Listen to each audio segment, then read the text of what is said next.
eles perguntam para Jesus da seguinte forma: e que sinais também haverá do fim do mundo? É uma pergunta, de certa forma, até compreensível. Tem muitas pessoas que nos dias de hoje não conseguem ainda identificar os sinais da vinda do Senhor Jesus, que antecedem a vinda do Senhor Jesus. Então a Bíblia diz que os discípulos fazem 3 perguntas a Jesus. Automaticamente, se os discípulos fazem 3 perguntas a Jesus, eles esperam obter também 3 respostas. 3 perguntas, 3 respostas. E Jesus, ele educadamente, ele responde cada pergunta dos discípulos. Só que essas perguntas, elas estão contidas no capítulo 24, porém, elas não estão em ordem da forma em que foram perguntadas. Muitas pessoas tropeçam nesses questionamentos, nessas respostas, por não saberem colocar cada uma na sua posição correta. Mas Jesus responde essas 3 perguntas. E se os irmãos observarem, se os irmãos estiverem ainda com a Bíblia aberta, a primeira pergunta, ela está respondida do versículo 15 ao versículo 21. Aleluia.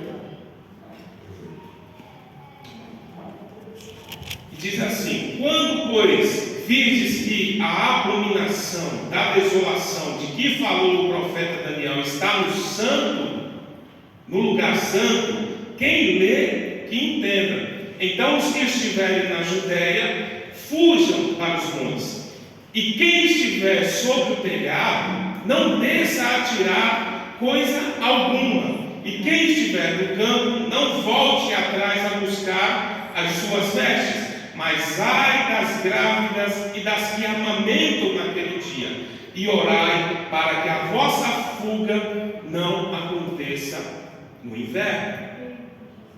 Essa é a primeira resposta da primeira pergunta. E qual foi a primeira pergunta? A primeira pergunta foi: quando que não vai ficar pedra sobre pedra?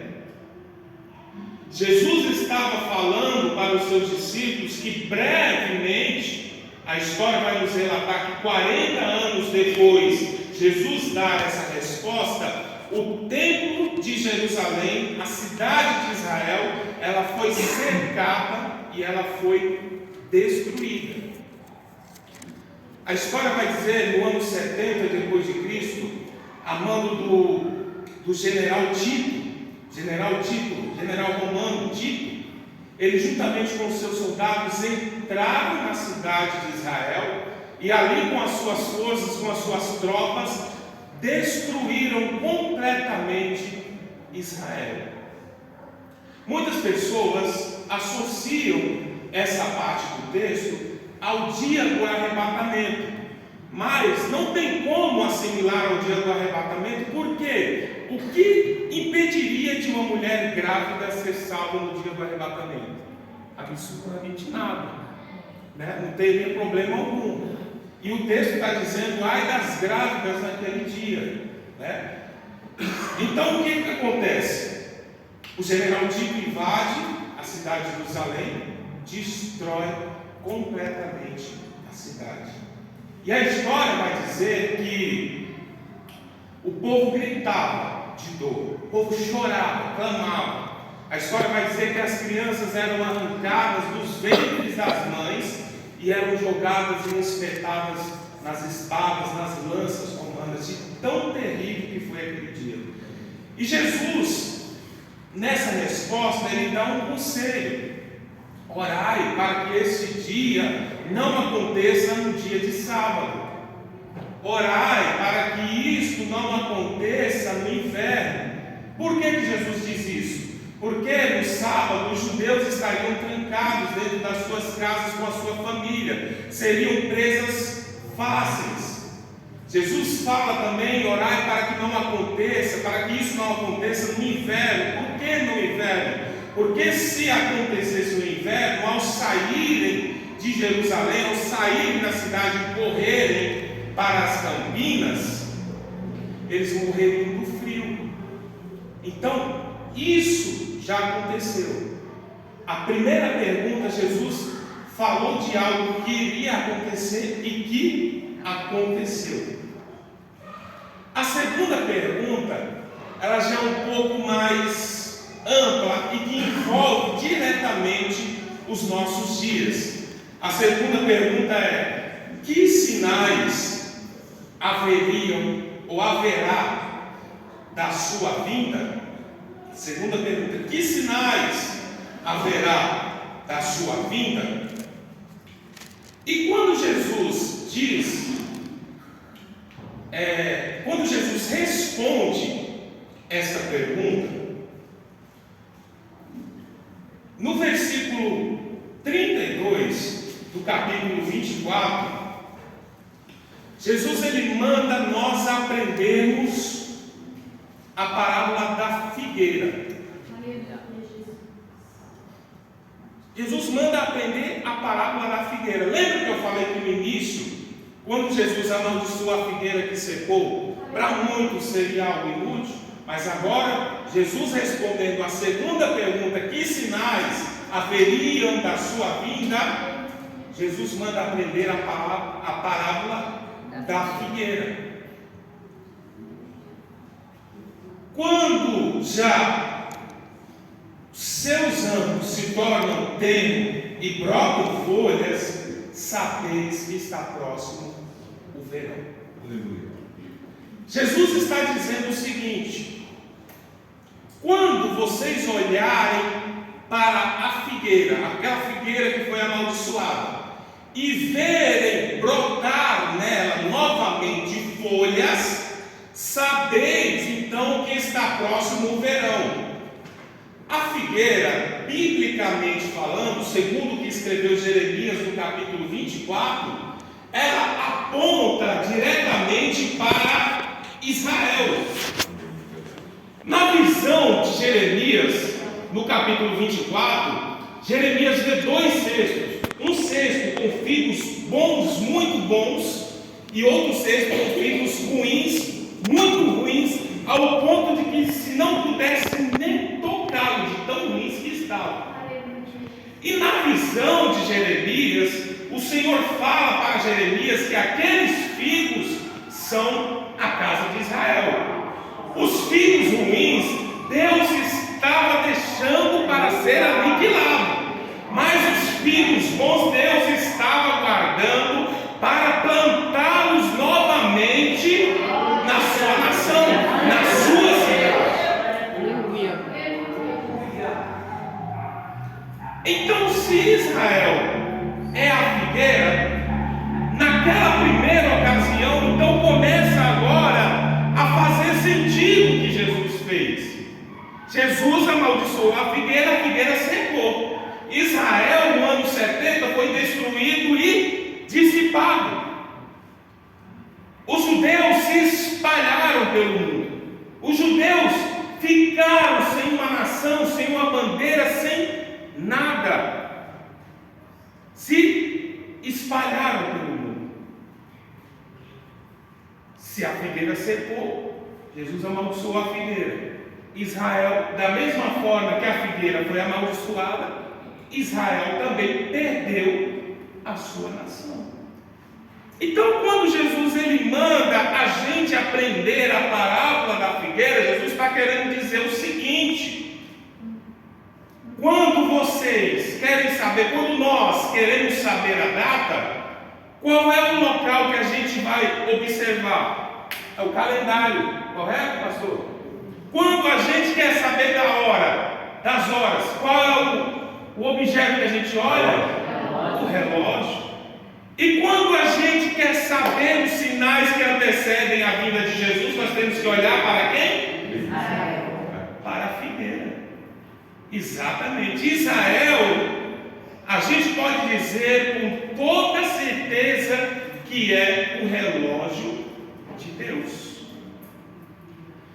A Bíblia vai dizer, na verdade, a história vai dizer que Israel, desde o ano 70 depois de Cristo até o ano de 1948, muito tempo, ficou sem uma nação, sem terra. Era judeu espalhado na Alemanha, era judeu espalhado nos Estados Unidos, era judeu aqui em São Paulo, era judeu espalhado pelo mundo todo. Eles não tinham uma nação. Tanto que um dos grandes motivos da Segunda Guerra Mundial, creio que é um conhecimento básico, um dos grandes motivos foi justamente o povo judeu, o massacre dos alemãos com o povo judeu. Isso causou uma revolta no mundo. Tanto que no dia 14 de maio de 1948, depois do término da Segunda Guerra Mundial, Israel é declarado mais uma vez como nação independente. Marquem essa data, 1948. Então, quando Israel é estabelecido novamente como uma nação, eu começo a observar alguns fatos. A primeira figueira secou, perdeu as suas folhagens, perdeu a sua aparência, perdeu tudo que lhe definia.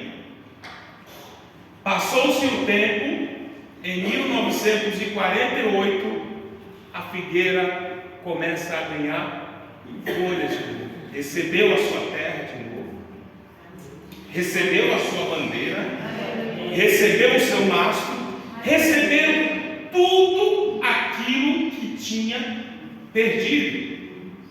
E se cumpre então a profecia de Jeremias no capítulo 24. Deus então pega aquela cesta de figos bons, traz novamente para a sua nação e ali planta Israel novamente. Então, ao observar isso, nós podemos chegar à conclusão que a figueira começou a florescer de novo.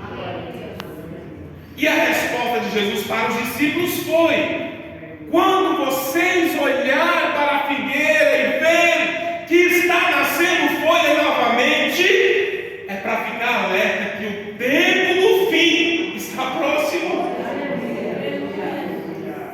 Aleluia.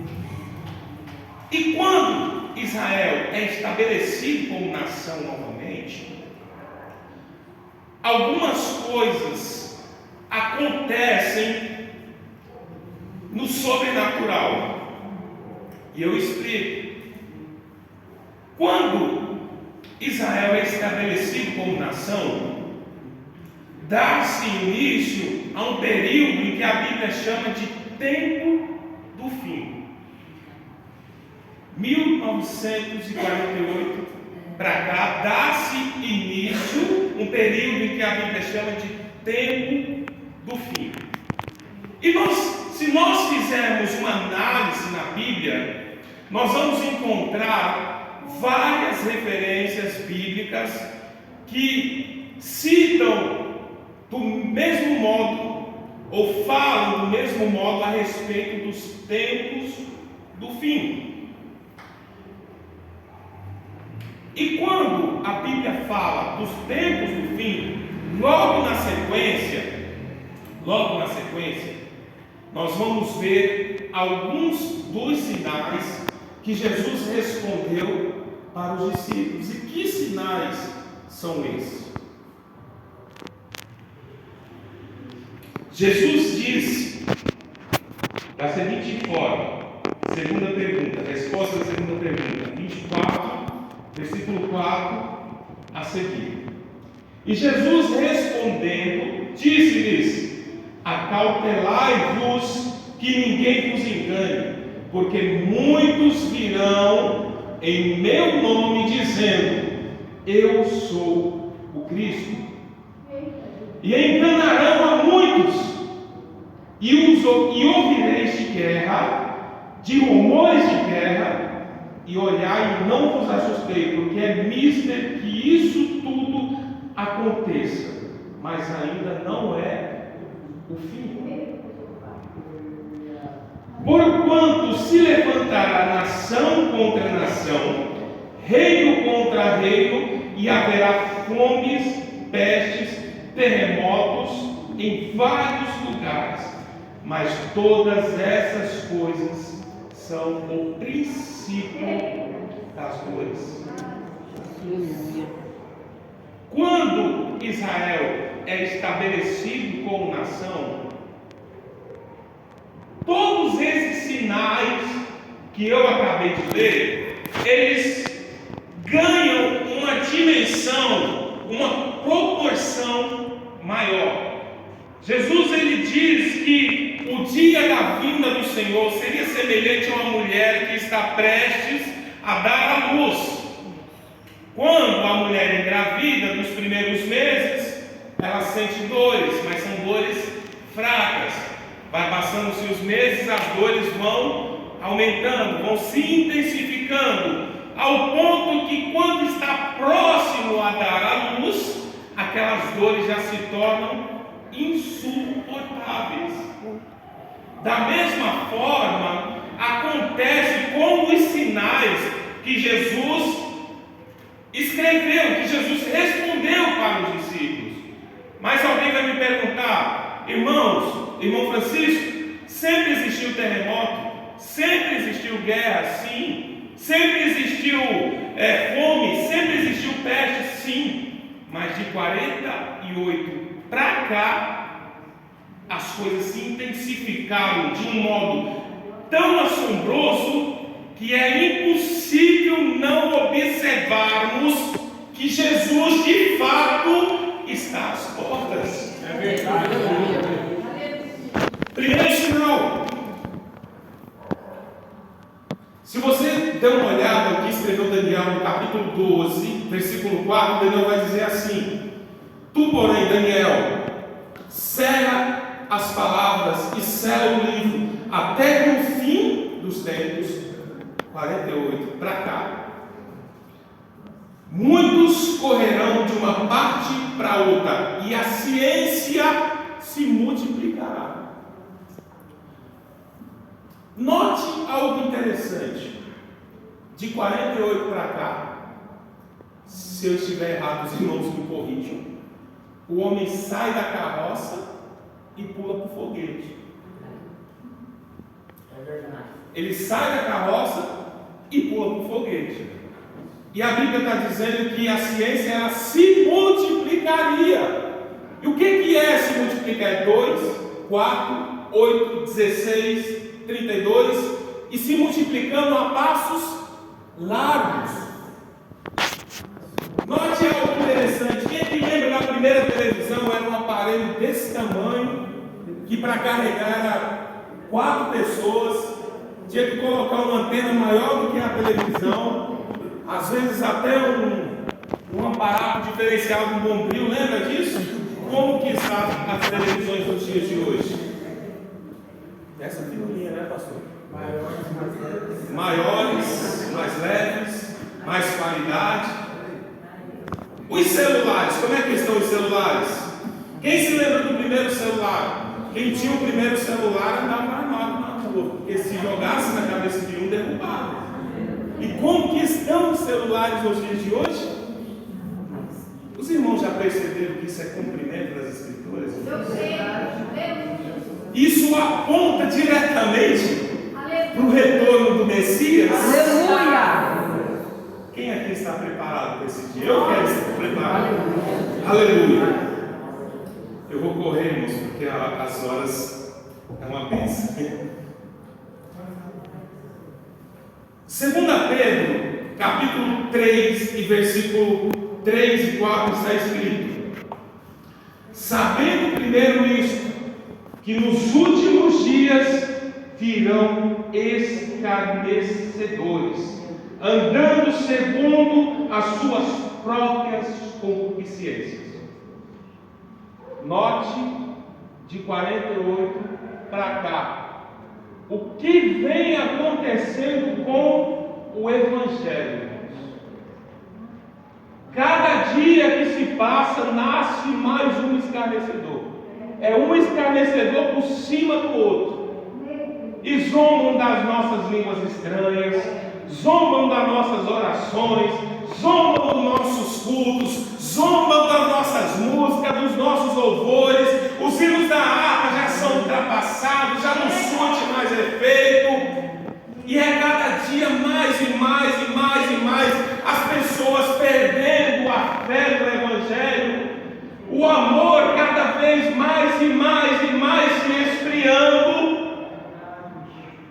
E Jesus disse para nós não se assustar, porque isso ia apontar para o retorno do Messias. Aleluia. Glória. Aleluia. Eu sinto a presença de Deus.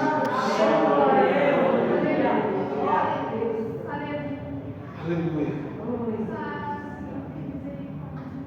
Jesus falou que haveria guerras. No século XX, eu estou com alguns dados aqui. Repare bem, no século XX, o século XX testemunhou as duas maiores guerras da história, 1914 e 1939.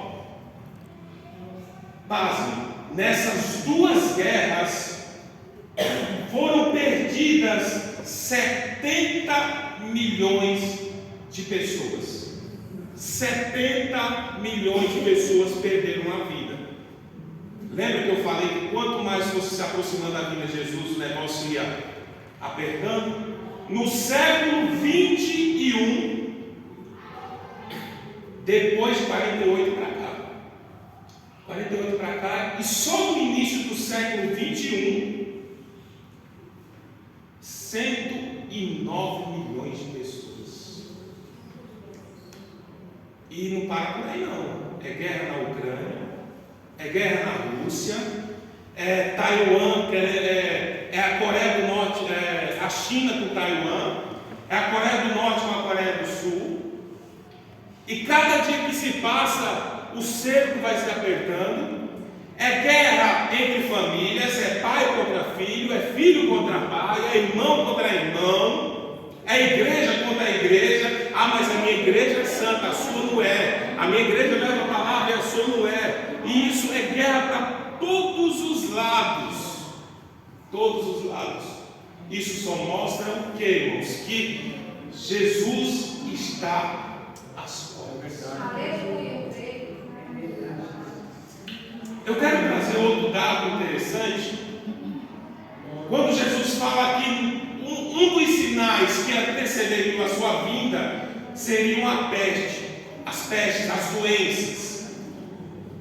No século passado, testemunhou uma das maiores pestilências de toda a história.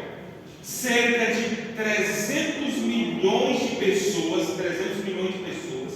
perderam as suas vidas no mundo todo. Porém, de 2000 para cá, irmãos, tem o quê? 23 anos. 500 milhões de pessoas perderam a sua vida por causa de doença. Isto sem falar do Covid, que o Covid não foi incluído nesse dado. E a cada dia que se passa, é mais e mais e mais doenças que vêm aparecendo. E Jesus responde isso para os discípulos.